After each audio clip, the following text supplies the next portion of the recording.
that. Let's see.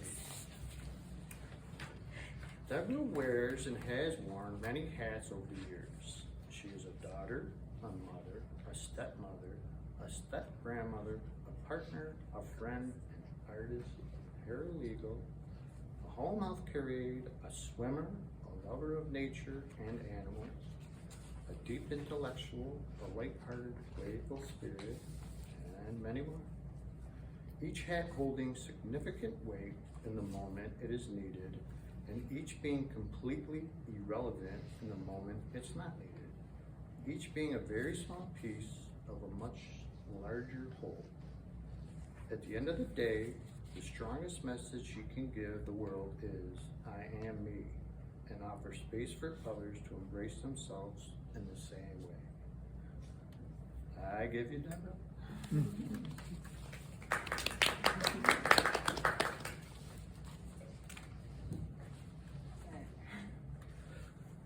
Thanks. All right. I'm going to be honest with you. I think the idea of having to create a bio was more nerve-wracking than the idea of actually speaking. Trying to come up with a list of accomplishments that accurately express who I am was just anxiety-provoking. I mean, I have no fancy titles or qualifications after my name. I quite frankly just am. Like many of us, I often fall into the belief that I have to be doing something. And while titles and qualifications are wonderful and even necessary for certain tasks, we often end up placing the expectation of having to do more or be more on our own shoulders and on the shoulders of others. But from my perspective, the state of just being is way more powerful than people realize. It carries a frequency like no other, the frequency of authenticity. That theme of wearing different hats or masks has been continuous throughout my life. When I was younger, I had almost a chameleon-like quality. I could adapt to whatever group I was hanging out with, taking on their beliefs and personas. As a young child, this was just me learning and exploring what I like. But as I got older, I would grasp onto these personas out of a fear of rejection. I would take on all the beliefs of the group, even if some of them weren't meant for me. And I would feel like a failure when I struggled to maintain what others thought being in the group should look like. I explored the beliefs of Buddhism for a while and became part of different online communities. But one of the beliefs that exists in many Buddhist cultures is that eating meat is against enlightenment. I have a tendency to question everything all the time. Yeah. And since I have a strong interest in indigenous cultures, especially of the extreme north, like the Inuit, I immediately started questioning this belief. For the Inuit, eating meat, more importantly fat, isn't optional, it's a necessity. And doing so doesn't make them any less spiritual or connected. So I would push against this belief and I begin to feel like I no longer fit in with this group. In just about every group I joined, I would question these kinds of things and get bombarded with the judgment of others who upheld the correct beliefs. I really enjoy learning about Toltec wisdom. And many of you might know Don Miguel Ruiz in the Four Agreements. Mm-hmm. He has two sons that have followed in his footsteps, the youngest of which resonates with me the strongest. These are excerpts from Don Jose Ruiz's newest book, My Good Friend, the Rattlesnake. That evening, as we sat together to eat my last meal at the ashram, Swami Kulareshwar called me to his seat at the head of the table. He asked if I had enjoyed my stay in India. I said, "Oh yes, Master, I enjoyed it very much. I am even wearing an I Love India t-shirt." As I jokingly opened my jacket to reveal the t-shirt I was wearing, he laughed and asked, "Would you like to leave here with a spiritual name?" I said, "As you wish, Master. I am just grateful for all the teachings and love you have bestowed upon me." He stood up and said, "With great honor, I would like to give you the name of Kulareshwar." I know you are not of this lineage, but I would like you to take my name, go back to your lineage, and incorporate the deep truths you have learned into your own message. With my hand over my heart, I bowed to my Indian master with deep gratitude and thanked him for the beautiful gift. As I was returning to my seat, some of the other students at the ashram began to voice their opinions. Hey, Swami, how could you give him your name? He doesn't even come to class, and I saw him yesterday in town eating chicken. Yeah, Swami, he doesn't even practice the true Hindu teachings or do his chores in the ashram. Swami put up his hand to stop the judgments. As the commotion quieted down, he said, he may not practice the teachings completely, but he is pure of heart. He doesn't follow anyone just to be part of the group. He is skeptical of what people tell him, and he chooses only the teachings that serve him and his own beliefs and individuality. These are the traits that make a true master. This is why he is worthy of my name. When Swami Kuleshwar gave me his name, it surprised the more diligent students at the ashram, but it surprised me even more. Maybe the way I was, rebellious, skeptical, fun-loving, big-hearted, and a little self-deluded, wasn't bad. Maybe these were elements of spirituality, or at the very least, not mutually exclusive with spirituality.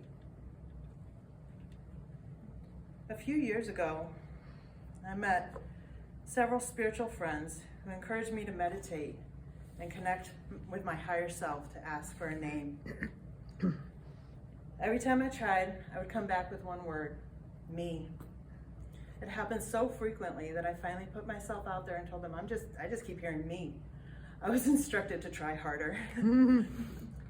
The concept of the word me felt correct, but the actual word seemed off. I mean, hi me doesn't really sound too good. So maybe they were right. I needed an actual name. But I couldn't shake the connection with that word. In a fit of stubbornness, or maybe under the direction of my higher self, I Google searched the word me in other languages and landed on the Malay word for me, or I, which is saya.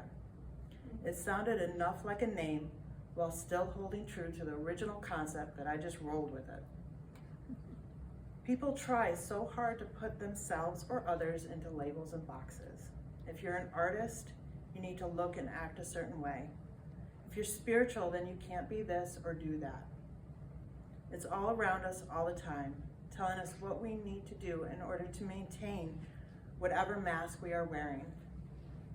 And if we let any part of that mask shift or change, we are no longer who we or others believe ourselves to be.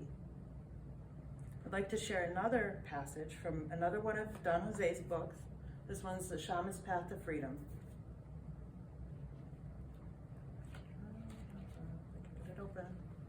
I'm being so smart. Okay. When I began my shamanic work in earnest, some told me that I had to stop listening to rock and roll, stop watching movies, and commit to the spiritual path. So for a while, I did exactly that. I stopped listening to the music I loved. I stopped going to rock concerts, and I spent hours every day in a dark room meditating with my eyes closed. I thought this was the spiritual way.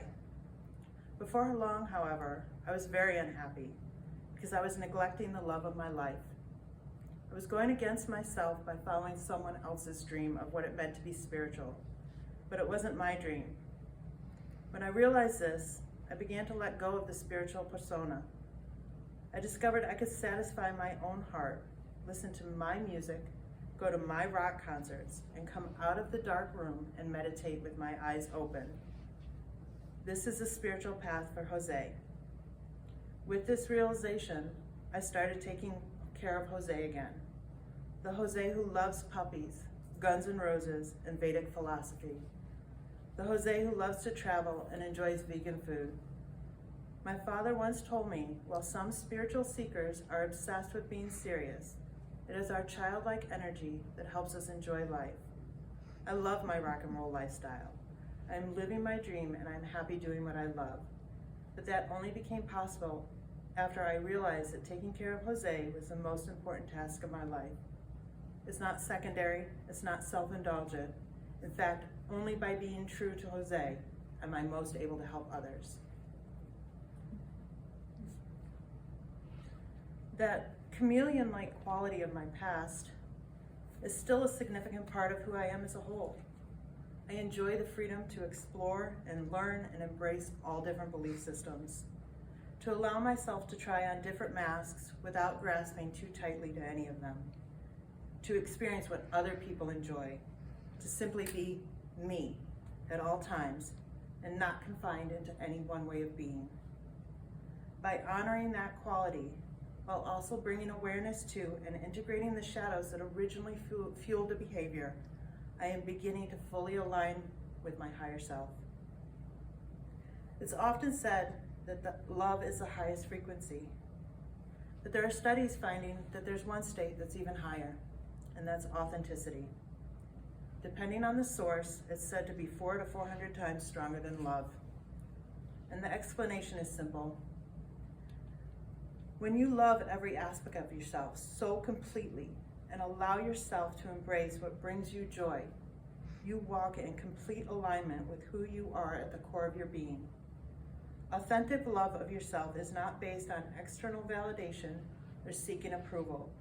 You start to tap into what we all are, pure source energy. That's the glow that you see in people's eyes when they talk about something they truly love. It's the song that I hear in their voices when they speak and share their joy and heart. Whether it's a quiet walk in nature or the excitement of the hustle of a big city. It could be calm meditation music or heavy metal screams. Even the act of an artistic creation or the energy of a sports game.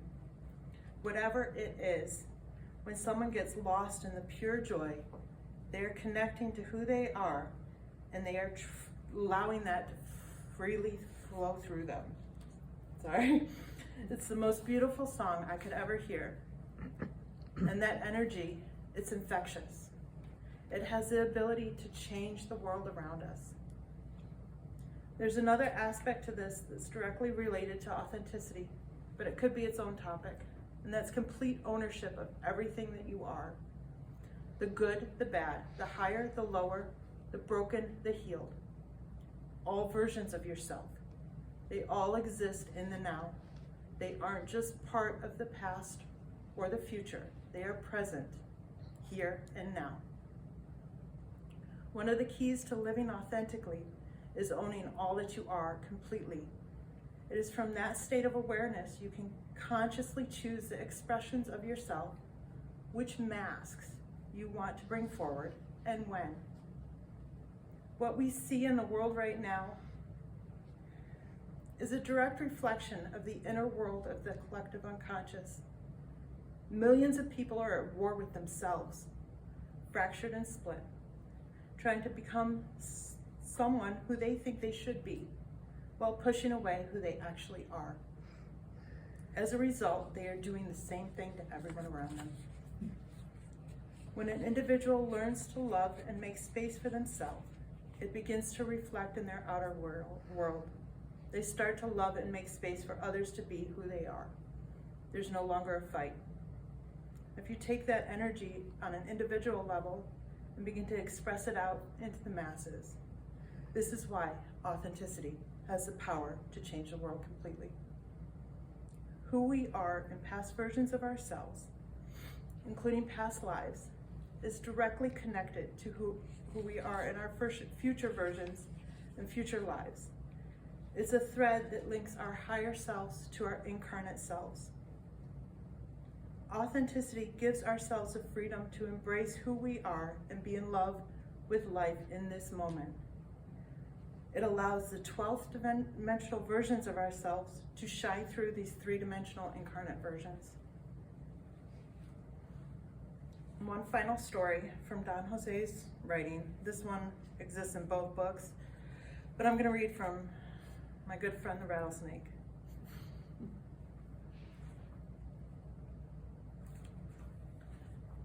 To distract myself one day, I walked to the center of town and sat in the plaza. As I was sitting there, plotting a way to get myself back to Mexico, a couple of English-speaking businessmen walked up and stood nearby. They were chatting, and I was doing my best to understand their English, wondering what the big words meant, when a beautiful old man came into the center of the plaza. He was a vagabond I had seen wandering on the village on a couple of other occasions. He began dancing and singing bajangs very loudly while moving around the fountain, unaware and unconcerned anyone was watching him. One of the businessmen turned to the other and said, "Look at that old man. I think he's crazy." The other man stood in silence for a few moments, watching the old man. He replied, "That man may be crazy, but he's in love with life. Are you in love with life?" His colleague thought for a moment, then reluctantly said, "No." "Then who's crazy?" was his companion's reply. As Don Miguel Ruiz says, we're all angels. The word angel simply means messenger in Greek.